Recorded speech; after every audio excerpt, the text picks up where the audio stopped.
manos da Mariña tedes a vosa catedral.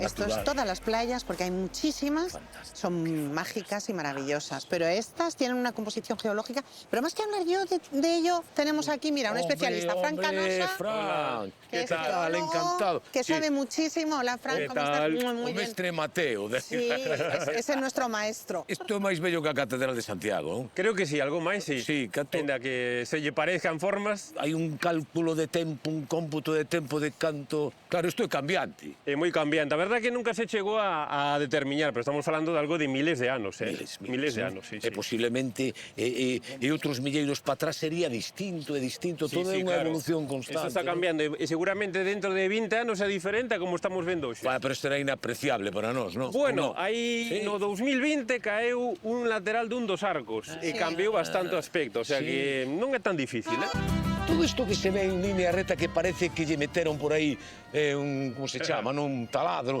e está perfectamente feito pola man do home. Un tiramisú. Isto é o vento. Habería dúas rochas diferentes que comparten a mesma cor, o que non comparten a súa resistencia ao paso do tempo. Anda. Entón a erosión actúa de forma máis intensa nalgúnas capas, por iso están como máis comidas, como que faltan, e outras sobresaen do terreo porque son máis resistentes. Todo isto estaba no fondo do mar hai 500 millóns de anos. Ala, toma, ¿cómo te quedas? Pero entón, iso que quere dicir? Que baixou o mar ou que emerxeu este? Estas rochas formáronse cando toda esta zona de Galicia estaba situada próxima ao Polo Sur.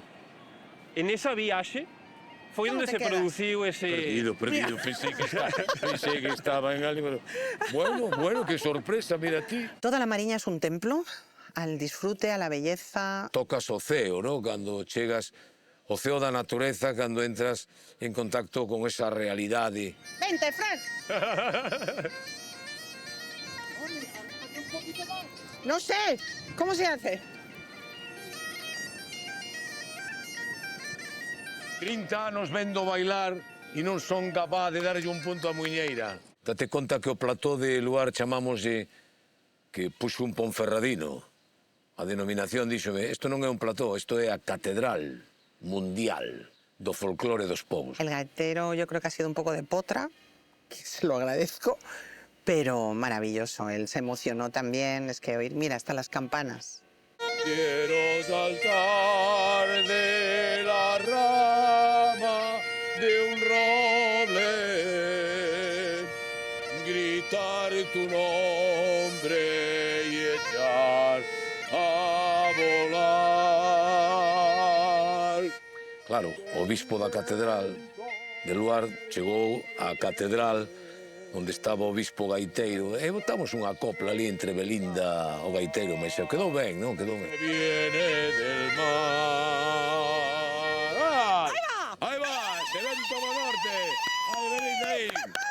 Oye, fantástico, Que bonita é a terra, que bonita é a vida, que bonita é a natureza e que bonita é Galicia. As visitas que fago, que conto é... Bueno, lles pregunto primeiro a eles, non? Que por que pensan que este arco é o único de toda a praia que se mantén? Se vos fixades, hai como un nivel máis branco, non sei se notades, Sí. que vai parar xusto a clave do arco. E ese material é un pouco diferente, eso é o que chamamos aquí en Galicia seixo, el cuarzo, Sí. que é un material moito máis duro e entón está no punto máis necesario para que o arco se manteña. Outra cousa que hai que dicir que está moi mal e é facer as montañiñas de pedras. Cada un fai a súa montaña de pedras para pedir un desexo. Sí. Pero claro, hai que pensar que isto non é o xardín de ninguén. Claro. Isto é o xardín de todos. Claro. E hai que deixalo tal e como deixamos. Non se debe tocar. Non toques ningunha pedra. Mira, pa ela que non fai falta, non saques dali, que ali igual debaixo a iso, pois hai un animaliño que vive quieto, non toques. ¿Qué te parece? Por favor. ¿Te has enamorado? Como no? Como no? Yo creo que ya le vamos ganando por diferentes terrenos. Ya hemos hecho una batida. Yo creo que Galloso ya está entregado. Pero tampoco me tengo que aventurar porque luego las cosas, cuando cantas victoria antes de tiempo, la puedes liar. Belinda, escoitasme. Dime, perdona, Noelia, dime. Quedache pouco tempo e faltache unha experiencia, non sei que queres facer. Eu penso que esta xa está completa. Es que con Fran estaríamos toda la vida, escuchándole y viendo las catedrales y todo eso, pero vale, nada, tenemos que marchar. Penso que vos vai ser mellor, sí. Es que la Mariña tiene mucho que enseñar. Nos quedamos outro día. Veña, quedamos otro día. Como que outro día? Pero, No, a ti no te lo digo, se lo digo a Fran. Veña. vale, mira, o tempo, porque de verdade,